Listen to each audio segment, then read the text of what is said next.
Hi everyone, golden pedagogy by UV में आपका स्वागत है।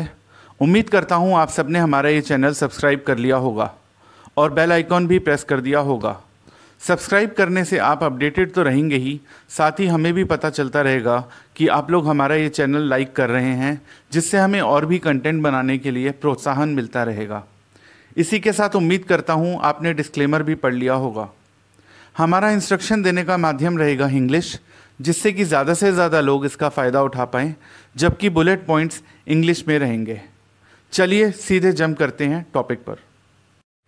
हाय everyone, welcome to golden pedagogy by UV. I hope you all must have subscribed to our channel and also have pressed bell icon, which shall keep you updated and also shall help us know how well you guys are liking our channel, so that we continue being motivated to create new content. I also believe you all must have gone through our disclaimer. The medium of instruction shall be English for understanding of a wider audience. However, the bullet points provided shall be in English language. Let's straight away jump over to the topic. Subject है jurisprudence और topic है Henry mine, जो कि historical school को belong करते थे। इससे related questions आप अपने स्क्रीन पे देख सकते हैं। हेनरी माइन का पूरा नाम था सर हेनरी माइन और इनका पीरियड था 1822 से 1888। इनको सोशल डार्विनिस्ट भी बोलते हैं और इनका बहुत बड़ा कंट्रीब्यूशन था, और इन्होंने ऐसे एक समाज की कल्पना करी थी जहां एक इंडिविजुअल जो है वो फ्यूडलिस्टिक, मतलब फ्यूडल सिस्टम जो था और प्रिमिटिव जो बॉन्डेज वाला सिस्टम था, उससे वो फ्री हो जाए, ऐसे एक समाज की कल्पना करी थी। इन्होंने जो बुक्स लिखी थी उसमें इम्पॉर्टेंट बुक्स कुछ थी। पहली का नाम था विलेज कम्युनिटीज़, सेकंड बुक का नाम था एंशिएंट लॉ, थर्ड बुक का नाम था अर्ली हिस्ट्री ऑफ इंस्टीट्यूशंस और फोर्थ बुक का नाम था dissertation of early law and custom. उन्होंने एक और उनके बारे में इम्पॉर्टेंट फैक्ट ये भी है कि उन्होंने एंशिएंट लॉ इंडिया का भी पढ़ा था और उन्होंने मॉडर्न वेस्टर्न सोसाइटीज़ के लॉज को भी पढ़ा था। अब देखते हैं उनके लॉ के डेवलपमेंट के बारे में क्या व्यूज़ थे कि लॉ कैसे डेवलप होता है। तो उन्होंने बोला कि डेवलपमेंट ऑफ लॉ और अदर जो सोशल इंस्टीट्यूशंस हैं वो सारी पुरानी सभ्यताओं में ऑलमोस्ट एक ही तरीके से हुआ है। बहुत सारी कम्युनिटीज़ उन्होंने कहा कि वो पैट्रियार्चल, मतलब जहाँ की मेल हेड होता है, जिसको कि पैटर फैमिलियाज भी बोलते हैं, उस रूप में जन्म हुआ था ज़्यादातर कम्युनिटीज़ का। और पैटर फैमिलियाज जो था वो एक लोएस्ट इंडिविजुअल यूनिट था और बाकी फैमिलीज़ इकट्ठी होके या टुगेदर बनती थी फैमिली ग्रुप, और बाकी फैमिली ग्रुप्स मिलके बनते थे जेंस एक वर्ड है बोला जाता है, और जेंस मिलके क्या बनते थे, ट्राइब, कबीले, और कबीले इकट्ठे होके क्या बनते थे, कम्युनिटी, और कम्युनिटी सारी टेकन टुगेदर या इकट्ठी होके क्या बोलते थे उनको, कॉमनवेल्थ। तो उन्होंने कहा इस तरह से लॉ का या सोशल इंस्टीट्यूशंस का डेवलपमेंट हुआ। सेकंड पॉइंट है कि movement of progressive societies from status to contract. ये थोड़ा ध्यान से समझिएगा क्योंकि इसके ऊपर एक क्वेश्चन भी, इस क्वेश्चन को इस तरीके से भी पूछा जाता है। Status to contract, progressive society का मूवमेंट था, मूवमेंट हुआ, उसके बाद कॉन्ट्रैक्ट टू स्टेटस दोबारा हुआ। तो बहुत ही ब्रीफ में मैंने समझाया है जिससे आपको कंसेप्ट भी समझ आ जाएगा और आप उसको एक्सपेंड करके एग्ज़ाम में भी अच्छे से लिख पाएंगे। तो शुरू करते हैं। बेसिकली क्या हुआ, movement of progressive societies from status to contract का मतलब ये है कि कैसे सोसाइटीज़ जो हैं प्रोग्रेसिव, जो हमेशा सोसाइटी हमें पता है बढ़ती रहती है, एक सी तो रहती नहीं है, तो कैसे पहले स्टेटस था और धीरे धीरे कॉन्ट्रैक्ट की तरफ बढ़े। तो जैसे कि टाइम पास होता गया वैसे पैटर फैमिलियाज जो था वो एक तरह से कहीं लुप्त हो गया, और राइट एंड और ऑब्लिगेशन जो थी लोगों की वो इंडिविजुअल कॉन्ट्रैक्ट के ऊपर होने लग गई और एक दूसरे से फ्री नेगोशिएशन के बेसिस पर होने लग गई। प्लस जो बेंथम थे, बेंथमाइट डॉक्ट्राइन जो बोली जाती है, उससे इंडिविजुअल को फ्रीडम मिला और स्लेव्स जो थे, जो बंधुआ मजदूर थे, उनका फ्रीडम हुआ बॉन्डेज से, और उनके पास भी अब राइट्स और ऑब्लिगेशंस आ गए जैसे कि और इंडिविजुअल्स के पास थे। साथ ही साथ वुमेन, औरतों का भी उत्थान हुआ, इमेंसिपेशन हुआ। तो बेसिकली ये उन्होंने समझाया है कि इसको मोटा मोटा रूप में समझे। पहले उन्होंने कहा सोशल इंस्टीट्यूशन कैसे बढ़े, लॉ का डेवलपमेंट कैसे हुआ। फिर उन्होंने बोला भाई प्रोग्रेसिव सोसाइटीज़ कैसे स्टेटस से कॉन्ट्रैक्ट पे आई। भाई स्टेटस से कॉन्ट्रैक्ट पे कैसे आई, अभी हमने ये डिस्कस करा ही है कि पैटर फैमिलियाज लुप्त हो गया, धीरे धीरे राइट एंड एब्लिगेशन आ गए। फिर आता है पॉइंट, थर्ड स्टेज आती है कि reversal of trend from contract to status. क्या ऐसी चीज़ थी जो कॉन्ट्रैक्ट से फिर स्टेटस पे आ गया वो ट्रेंड।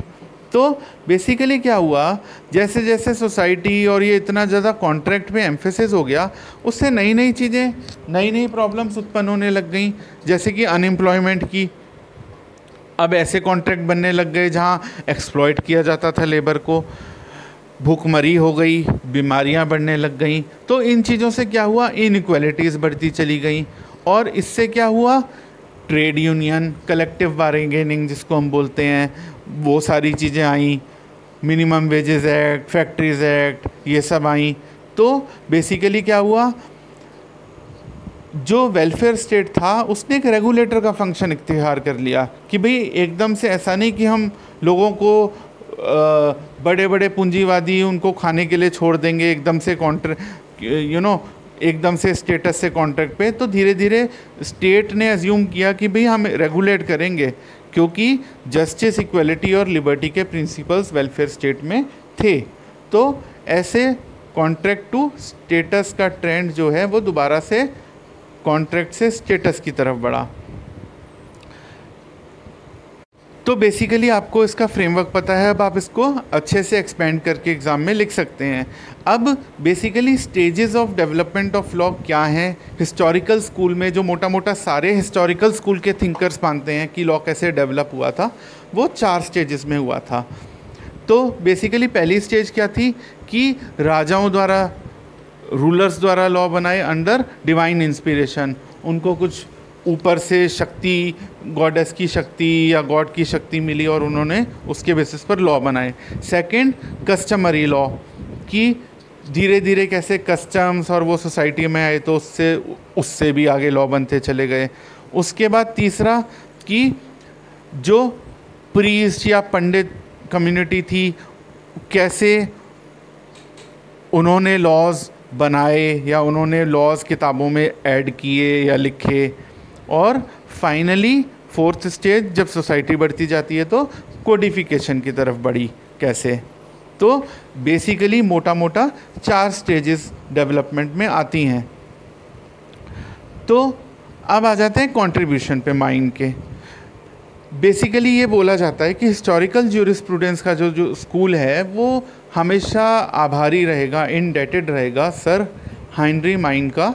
उनका बहुत ही बड़ा कंट्रीब्यूशन था इस पर्टिकुलर ज्यूरिस्टिक थॉट का या इवन ओवरऑल ज्यूरिस्टिक थॉट का।